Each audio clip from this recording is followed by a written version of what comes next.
工するとき、まずはノコギリカットしてカンナをかけるの？はい。ですね、基本的にはですね、木を加工するときに、ノコギリがですね使えるところは十分にまずノコギリを使って、加工してあげてほしいと思います。で、例えばですね、こういうふうな材料あるとします。でそれをですね、この部分をですねギューッとこうカットしたりと、ね、でその時はまずここにノコギリをこう入れていきます、ねね、ここに、ノコギリ入れていきます。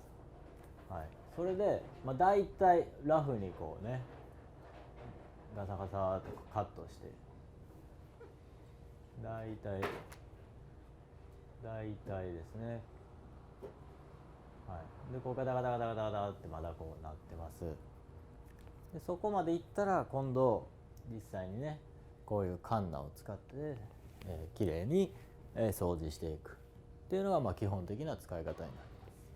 最初からカンナでいくとですね、非常に労力も大変で、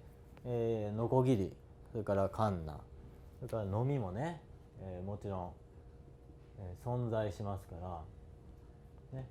いろんな道具を使ってですね、そのステップに合わせて必要な道具を使っていくというふうな考え方になります。